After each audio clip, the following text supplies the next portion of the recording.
harus belajar bahasa Mandarin. 为什么我们要学汉语？第一个原因呢，因为中国是一个发展速度很快的一个国家。Karena alasan pertama adalah karena Tiongkok saat ini adalah negara dengan pertumbuhan yang sangat cepat di dunia ini. Kalau bukan yang tercepat. Kita mungkin bisa mengutip sejarah sekilas. Tiongkok baru merdeka pada tahun 49, Indonesia merdeka tahun 45. Tiongkok adalah adiknya Indonesia dari segi usia. 49 sampai 78 Tiongkok masih jauh lebih miskin dibandingkan dengan Indonesia. Tapi Bapak Ibu sekalian, setelah 78 diejawantahkan apa yang disebut sebagai kebijakan Kaige Kaifang, reformasi dan keterbukaan dalam waktu hanya sekitar 40 tahun, Tiongkok sudah menjadi negara yang bisa sanggup membikin ketar-ketir Amerika. Sementara Indonesia dari 45 sampai tahun 2023 ini GDP kita paling gampang kalau untuk mengukur suatu kekuatan ekonomi masih bertengger di angka ribuan US dollar, sementara Tiongkok sudah belasan ribu US dollar. Ini suatu hal yang luar biasa yang mesti bisa menyemangati kita. Kenapa kita wajib belajar bahasa Mandarin? Karena kita tidak boleh ketinggalan akan laju perekonomian Tiongkok yang luar biasa cepat ini. Itu alasan yang pertama. Alasan yang kedua adalah 因为中国是世界上人口最多的国家，而华人遍布在世界各地。Karena penduduk Tiongkok saat ini adalah penduduk paling banyak di dunia dan orang-orang Tionghoa menyebar di mana-mana. Bayangkan, masyarakat Tiongkok sekarang jumlahnya 1,4 miliar. Tentu ada suatu data yang menyebutkan bahwa secara demografi masyarakat Tiongkok jumlahnya akan disalip oleh India. Tapi secara kekuatan ekonomi, India dengan Tiongkok masih mempunyai jarak yang luar biasa. Mungkin bisa dikatakan bagaikan langit dan sumur saat ini. Dan orang-orang Tionghoa menyebar di mana-mana. Bayangkan Bapak Ibu sekalian, kalau kita bisa berbicara dengan bahasa Mandarin, kita sudah bisa berbicara dengan 1,4 miliar orang yang ada di dunia ini. Ditambah dengan orang-orang Tionghoa yang berada di mana-mana. Ini adalah suatu hal yang luar biasa yang menurut saya tidak bisa kita lewatkan. 第三个原因，因为说实话，尤其是在印尼，反华市场还是非常非常非常大。Karena mohon maaf, anti terhadap China, baik China sebagai bangsa maupun China sebagai negara di Indonesia ini khususnya masih sangat besar sekali Bapak Ibu sekalian. Terutama mungkin 到了政治年可能会有一些人挑拨离间 dan mungkin bisa dimanfaatkan oleh orang-orang tertentu, kelompok-kelompok tertentu untuk memecah belah persatuan Indonesia ini yang sangat dipentingkan bangsa kita untuk bisa membangun negara ini menjadi lebih baik. 为什么我们可以问印尼人他有很大的反华市场呢?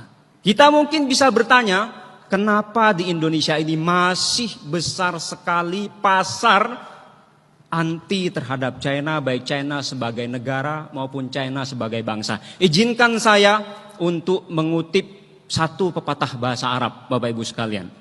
Ada satu pepatah bahasa Arab yang mengatakan, Man arafa lugata qaumin salama min makrihim. Siapa yang bisa memahami bahasa suatu kaum, bahasa suatu bangsa, maka dia akan selamat dari tipu daya. Mungkin anti China di Indonesia ini masih disebabkan karena kita belum bisa mengenal Tiongkok dan Tionghoa dengan lebih baik karena kita belum bisa menguasai bahasanya. Sehingga saya rasa Konfusius punya satu perkataan yang sangat bagus di dalam kitabnya yang namanya Lun Yu. Konfusius bilang begini, Yi wen hui you, yi you fu ren. Kita ini mesti menggunakan bahasa, kita ini mesti menggunakan budaya untuk bisa mengenal satu sama lain, untuk bisa bersilaturahmi, untuk bisa menjalin persahabatan. Dan dengan menjalin persahabatan, kita akan bisa mencintai satu sama lain. Maka betul juga apa yang dikatakan dalam pepatah Indonesia, kita tak kenal maka tidak akan sayang. Dan untuk bisa saling mengenal, untuk bisa saling memahami, 语言是一个非常重要的一个门. Bahasa menurut saya adalah pintu yang paling penting untuk bisa kita buka, Bapak Ibu sekalian.